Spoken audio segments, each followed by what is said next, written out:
what everybody else is doing, and I don't think much of that usually in investments. And so I have to have an environment, I have to have a temperament personally that lets me think for myself. And I've got a terrific partner, a fellow named Charlie Munger. And you can't find anybody any smarter, any better quality of anything. But we think a lot alike. And we do talk things over occasionally, but we don't talk them over very often because I know how he thinks, he knows how I think. He's taught me a lot, you know, and you know, why should I pay for a phone call if I know what he's going to say? So if I need to get a cabinet around to make decisions or anything like that, I probably shouldn't be running the place. And that doesn't bother me to have the responsibility for it, but I just don't want to put it up to a vote because I've seen too many, particularly in the investment world, as you get larger and larger groups making the decisions, they get more and more homogenized. And I don't think you will ever get brilliant investment decisions out of a large committee. Yeah, for me, probably the most important decisions I make are a lot like when I pick what technologies the company's going to bet on. Those are a bit like Warren's, where you really have to be willing to be contrary, to leave some things aside and to go into some places that aren't very hot. If you get outside of that technical realm, you know, I'm super lucky. I have Steve Ballmer, who's now CEO of Microsoft, and we're in each other's offices almost every day. He, you know, he's more of a business type thinker. I'm more of a technology type thinker, but we a little bit have learned what the other one's going to say over the years, so we can give each other a hard time about the positions we expect. Outside of that, if I had some really tough decision, I'd talk to my dad, I'd talk to Warren, I'd talk to my wife Melinda. So I have enough people that know me and actually know where my judgment isn't its strongest, where I might get overexcited about something or, you know, forget to think about something. And so they're good at correcting, particularly Melinda, good at correcting whatever those blind spots are. And I think it's good to encourage your friends and advisors to really give them that license. You know, I can go to a party and forget to say hello to various people or something. That's a very minor example of my blind spots. Not to the hostess. Well, Melinda would help me do that. Yeah, she would, so, yeah. So, you know, a small number of people that you can turn to on certain key things is a great asset. And incidentally, at Berkshire, Bill has an integrated business. We have this diverse group out there. But we have 40 managers, and I really encourage them to be doing the same thing. I mean, they run their businesses, and they know how to do it, and they're going to make some mistakes, but they basically make the calls, and they don't have to check with us. It's amazing how decentralized we are in that respect. But you know, we bet on brains, and we bet on people with energy and brains and integrity, and they're going to call most of them right, and I think we would lose an awful lot by having all kinds of layers of committees to review that they had to check with and that sort of thing.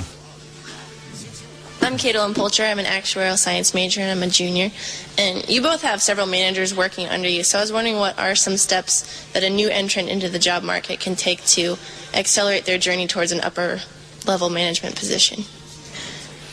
Yeah, well, one thing I will tell you that I didn't realize when I was getting out of school is how much the unusual person will jump out at you. I mean, you know, and it isn't because they got 200 IQs or anything like that. It's really because of just how they behave, you know, what they bring, the energy they bring, the commitment they bring, the quality of how they do things, how they treat the people around them, all kinds of things. But you will jump out much more than you might anticipate. One of the things you would want to be sure to do is, whether you like it or not, get very comfortable, it may take a while, with public speaking, for example. I mean, that's an asset that will last you 50 or 60 years, and it's a liability if you don't like doing it or are uncomfortable doing it. That also will last you 50 or 60 years, and it's a necessary skill.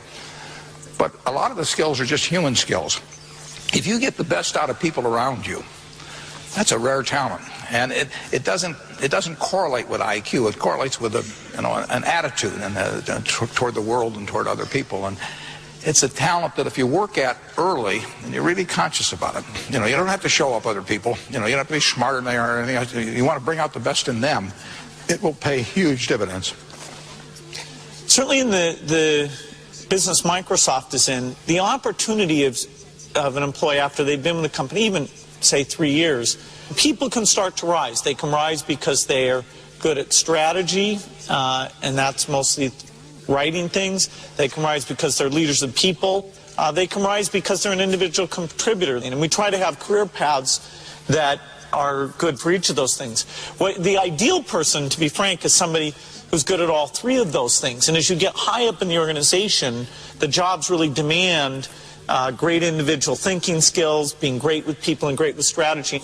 It's always stunning to me, given how many smart people there are, and in these individual buckets, there are quite a few people. But when you want that combination, it's rare.